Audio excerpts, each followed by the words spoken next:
जमीन। इस चित्र को ध्यान से देखने से यह बात स्पष्ट होती है कि हमारी जमीन पत्थर, मिट्टी तथा बड़ी चट्टानों के रूप में दिखाई देती है। जमीन सब जगह समतल नहीं होती। जमीन कभी पहाड़ी तो कभी समतल रूप में दिखाई देती है। मानव सहित सभी भूचर प्राणी जमीन पर रहते हैं। कुछ भूचर आश्रय के लिए जमीन में बिल बनाकर रहते हैं। इसका अर्थ है कि वे जमीन का उपयोग उनकी जरूरतों की आपूर्ति करने के लिए करते हैं। हम भी जमीन का उपयोग खेती, निवास तथा सड़कों के लिए करते हैं। जमीन पर स्थित वनों की वनस्पतियों तथा प्राणियों का भी हम उपयोग करते हैं। जमीन से प्राप्त होने वाले खनिज तेल तथा भूगर्भीय गैस भी हमारे लिए बहुत महत्वपूर्ण है। इसका अर्थ है कि जमीन एक महत्वपूर्ण संसाधन है।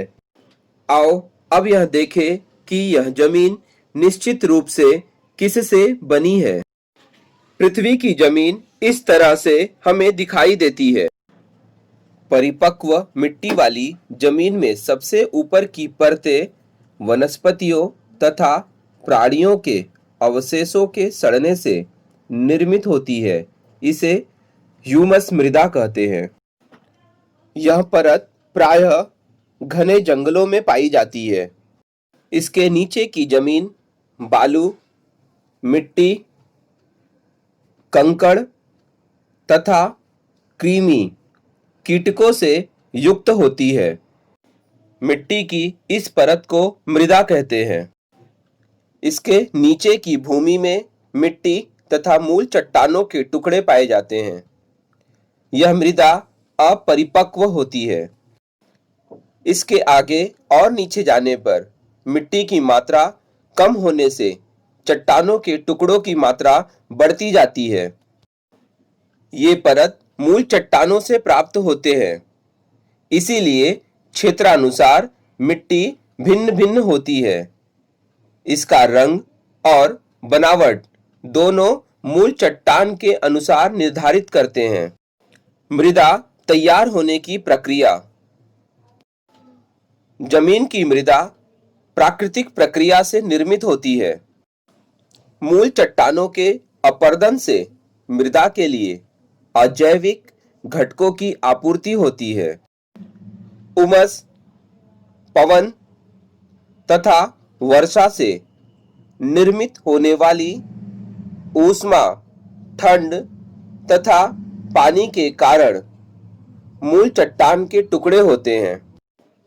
इससे कंकड़, बालू और मिट्टी तैयार होती है। इन घटकों में सूक्ष्मजीव, कृमि तथा कीट पाए जाते हैं।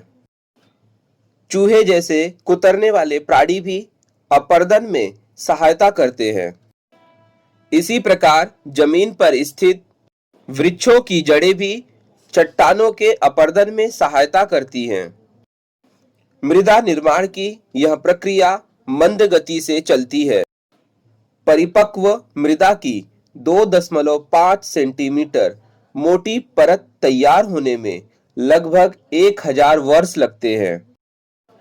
बाढ़, तूफानी हवा और मनुष्य के खनन कार्यों जैसी कृतियों के कारण मृदा अल्प समय में ही नष्ट होने लगती है।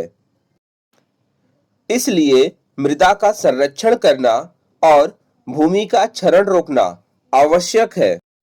इसके लिए सर्वोत्तम उपाय है भूमि की वनस्पतियों के आच्छादन बढ़ाना।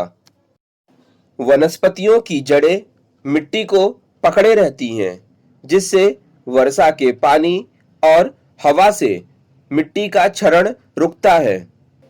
इसलिए घास, वृक्ष और झाड़ियां लगाने से भूमि का क्षरण कम होता है।